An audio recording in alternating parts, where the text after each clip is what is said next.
January 25, 1938, Los Angeles, California. In the poverty-stricken streets of Watts, a child was born who would one day become the voice of pain, passion, and survival. Jamesetta Hawkins entered a world that seemed designed to break her before she could even begin. Her mother, Dorothy Hawkins, was just 14 years old, a child herself, unable to provide the stability every child deserves. Etta never knew her father, though whispers suggested he might have been the white pool player, Rudolph Wanderon, known as Minnesota Fats. The truth remained shrouded in mystery, adding another layer of confusion to her fractured identity. As a mixed-race child in 1930s America, Etta belonged nowhere. Too light for some, too dark for others, she was caught between worlds that rejected her equally. Dorothy couldn't or wouldn't raise her daughter. Instead, Etta was passed between foster families and relatives, never finding a permanent home. The instability carved deep wounds into her psyche. She grew up feeling unwanted, unloved, a burden no one wanted to carry. But even in this darkness, a light flickered. At 5 years old, Etta discovered the church. Not the salvation kind, though she tried that too, but the musical kind. In the pews of St. Paul Baptist Church in South Central Los Angeles, little Jamesetta found her voice. When she sang gospel hymns, something miraculous happened. The congregation stopped their fidgeting. Heads turned, eyes widened. This wasn't just a child singing. This was a vessel channeling something divine, raw and electric. By age 14, Etta had formed a vocal group called the Creolettes with 2 friends. They sang on street corners, in talent shows, anywhere someone would listen. Her voice, even then, carried a weight beyond her years, a gritty, powerful instrument that could make grown men weep and women clutch their hearts. It was as if all the pain of her childhood was being channeled into every note, transforming suffering into something beautiful and terrifying. In 1954, destiny intervened. A band leader named Johnny Otis discovered the Creolettes performing at a San Francisco nightclub. Otis was a talent scout with an ear for greatness, and when he heard Etta sing, he knew immediately he'd found something extraordinary. He renamed the group the Peaches and took them under his wing, particularly focusing on the young powerhouse with the voice that could shake buildings. Chapter 2. The Wallflower Blooms. In 1955, at just 17 years old, Etta James recorded her first single at The Wallflower, which would later become known as Plaza's Roll With Me, Henry. It was an answer song to Hank Balladol's Risque Powalla Work With Me, Annie, Saz, and it captured the raw sexual energy of early rhythm and blues. The song was controversial, too suggestive for radio play in many markets, but it couldn't be stopped. It shot to #1 on the R&B charts, and suddenly, Jamesetta Hawkins, now professionally known as Etta James, was a star, but stardom came with a price. Etta was still a teenager, thrust into a world of touring musicians, late nights, and dangerous temptations. The music industry in the 1950s was no place for innocence. For a young black woman with no family protection, it was a minefield. She was sexually exploited by men in positions of power. She was paid pennies while others grew rich from her talent. And she was introduced to drugs, first marijuana, then harder substances that would eventually become her prison. Despite the chaos, Etta continued to create. Throughout the late 1950s, she recorded a string of R&B hits, establishing herself as one of the most powerful voices in the genre. But she wanted more. She didn't just want to be an R&B singer. She wanted to be an artist, someone who could move between genres, who could make people feel something profound. In 1960, Etta signed with Chess Records, a Chicago-based label home to legends like Chuck Berry and Muddy Waters. This was her chance to evolve. Chess founder Leonard Chess became a father figure of sorts, though their relationship was complicated. He believed in her talent but also pushed her hard, sometimes ruthlessly. Under his guidance, Etta began recording material that showcased her range, not just R&B, but blues, soul, jazz, and even pop. Then came 1960, and everything changed forever. Chapter 3. At Last. The song that defined a soul was thus At Last It wasn't originally written for Etta James. The song had been recorded years earlier for a Glenn Miller orchestra film in 1941. But when Etta stepped into the studio in 1960 to record her version, she took possession of it. She did not just sing the lyrics, she lived them. Every word dripped with longing, relief, and ecstasy. The opening strings swelled like a rising sun, and when Etta Pla's voice entered, at last, My love has come along. Time seemed to stop. The song became her signature, her masterpiece, the piece of music that would define her legacy. It reached number 2 on the R&B charts and number 47 on the pop charts. Impressive for a black female artist in 1961. But more importantly, it became eternal. Decades later, it would be played at weddings, proms, and presidential inaugurations. It would be covered by countless artists. It would make people cry in joy and heartbreak, often at the same time. Following At Last, Turus Etta released a string of hits throughout the early 1960s. You All I Could Do Was Cry, Trust in Me, Something's Got a Hold on Me, Just Stop the Wedding. Each song showcased her extraordinary range. Her ability to be tender and fierce, vulnerable and commanding, often within the same verse. She could whisper intimately one moment and unleash a primal scream the next. Critics struggled to categorize her. Was she blues, soul, R&B, gospel, jazz? The answer was all of the above and none of them. Etta James was her own genre. By the mid-1960s, Etta was at the height of her commercial success. She toured relentlessly, performing to packed audiences across America and Europe. She shared stages with legends like James Brown, B.B. King, and Little Richard. She was beautiful, talented, and seemingly unstoppable. But behind the glamorous facade, darkness was spreading. Etta Plas's drug use, which had started as recreational experimentation, had evolved into full-blown addiction. First came the pills, then the heroin. The needle became her companion, her escape from the pain that had haunted her since childhood. The more successful she became, the more she used. Success could not fill the void inside her. Fame could not make her feel loved. Money could not silence the voice that told her she was worthless. Chapter 4. Into the Abyss.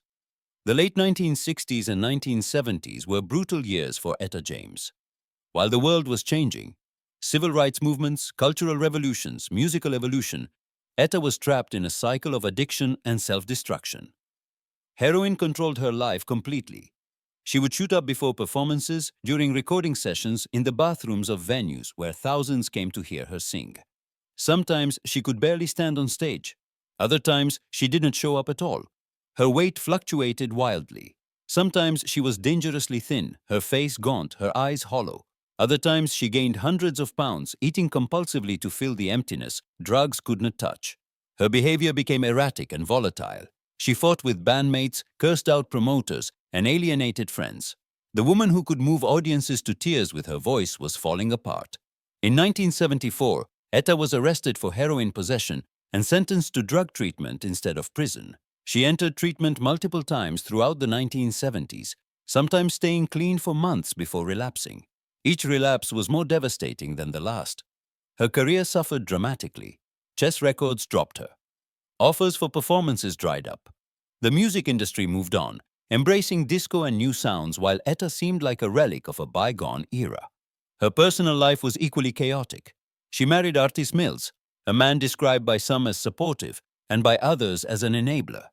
They had 2 sons, Donto and Sameto, but Etta Plus's addiction made consistent mothering nearly impossible. The guilt she felt about her parenting, or lack thereof, added another layer to her suffering. She was repeating the cycle of abandonment she'd experienced as a child, unable to break free from the patterns that haunted her. Yet even at her lowest, Etta Plus's talent remained undeniable. When she was sober enough to perform, when she stepped onto a stage and opened her mouth, magic still happened. The voice was still there, deeper now, more weathered, but somehow even more powerful for having survived so much. Those rare performances became legendary. People who witnessed them spoke of them in hushed, reverent tones. They had seen the phoenix rise from the ashes, if only for an hour. But the question remained, could Etta James save herself before it was too late? Chapter 5. The Comeback. Queen. The 1980s brought a turning point. After yet another stint in rehab, something finally clicked. Etta James got clean, really clean, for the first time in decades. It wasn't easy, it wasn't pretty. Withdrawal was hell. The psychological work required to address her childhood trauma and self-hatred was even harder, but she did it. Slowly, painfully, she rebuilt herself from the ground up. In 1988, at age 50, Etta signed with Island Records and released Was 7-Year Itch. The album was a revelation.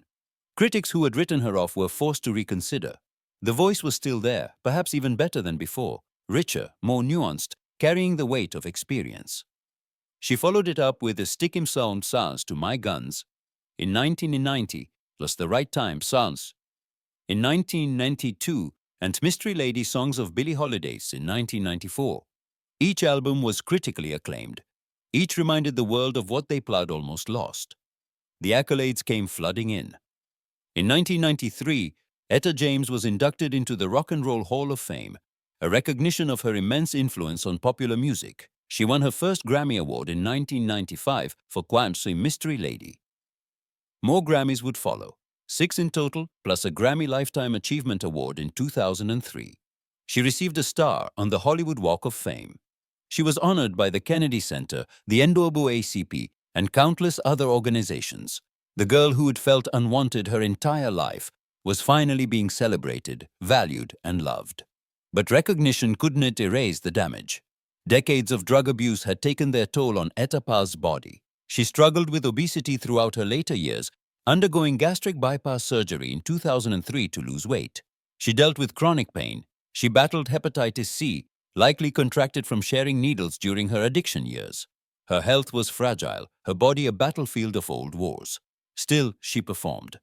Throughout the 1990s and 2000s, Etta toured regularly, delivering powerful performances that reminded audiences why she was called the Blues Queen. She could still command a stage like few others. She could still make people feel every emotion she had ever experienced.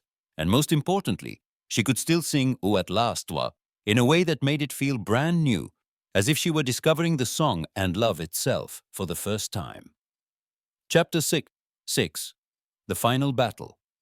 In 2009, Etta James noticed something was wrong. She'd been forgetting lyrics on stage, something that had never happened before. Her movements became stiff and slow. Simple tasks grew difficult. The diagnosis came swiftly and mercilessly. Alzheimer's disease, complicated by dementia and leukemia. At 71 years old, Etta faced her final fight. The diseases progressed rapidly. The woman who'd remembered every lyric to every song she'd ever sung couldn't remember conversations from 5 minutes earlier. The voice that had moved millions grew quiet. Her weight dropped dramatically as cancer ravaged her body. She was hospitalized repeatedly, her condition deteriorating with each admission. In 2011, as her health declined, an ugly battle erupted. Etta Pa's husband Artis Mills and her sons engaged in a legal war over her care and finances. The public spectacle was heartbreaking. This legendary artist, who'd given so much to the world, could not even spend her final days in peace. The family drama played out in tabloids and courtrooms, adding indignity to suffering. Yet even as her body failed, tributes poured in. Artists young and old spoke of her influence. Beyoncé portrayed her in the film Tarwell's Cadillac Records, introducing a new generation to Etta Pa's story. President Barack Obama and First Lady Michelle Obama chose Pertus at Last Bats for their inaugural dance in 2009, cementing the song Plars's status as an American classic. The world was finally giving Etta James her flowers while she could still smell them, even if she could not always remember who was bringing them. On January 20, 2012, in her home in Riverside, California, surrounded by family, Etta James took her last breath. She was 73 years old. The cause was complications from leukemia, though really it was everything. The childhood trauma, the decades of drug abuse, the battles with obesity and hepatitis, the Alzheimer flowers that stole her memories, and finally the cancer that stole her life. But what she left behind was immortal. Epilogue. At last, Eternal Etta James's funeral was held on January 28, 2012, at the Greater Bethany Community Church in Gardena, California. Stevie Wonder and Christina Aguilera performed. Reverend Al Sharpton delivered the eulogy. Hundreds attended to pay their respects to a woman who'd survived impossible odds to become one of the greatest voices in American music history. Her legacy is complex and powerful. She influenced generations of singers, from Janis Joplin to Amy Winehouse, from Adele to Beyoncé. Her voice became a template for what passionate, authentic singing could be. She showed that you didn't need a perfect life to create perfect art. She demonstrated that redemption was possible, that you could fall 1,000 times and still rise again. Etta James's story is quintessentially American, a tale of talent born in poverty, genius nearly destroyed by addiction, an ultimate triumph through perseverance. She was never easy to love or easy to understand. She was complicated, difficult, brilliant, and deeply human. She made terrible choices and miraculous music. She hurt herself and healed others. She was, in every sense, unforgettable. Today, Plus at Last, Plus continues to be played at weddings, featured in films, and covered by artists around the world. Itvasa has been streamed hundreds of millions of times. Itvasa has been sung by amateurs in karaoke bars and professionals on the world's biggest stages. And every time someone sings it, they are channeling a piece of Etta James. Her pain, her joy, her survival, her soul. The little girl born Jamsetta Hawkins, who started life unwanted and unloved, became Etta James, beloved by millions. She proved that your beginning does not determine your ending. She showed that art can emerge from suffering, that beauty can be born from pain. She taught us that redemption is always possible, even when it seems too late. At last, Etta James found what she had been searching for her entire life. Not in fame, not in drugs, not in recognition, but in the music itself. In those notes, in that voice, in the raw emotion that poured from her soul, she found herself. And in finding herself, she gave the world something irreplaceable.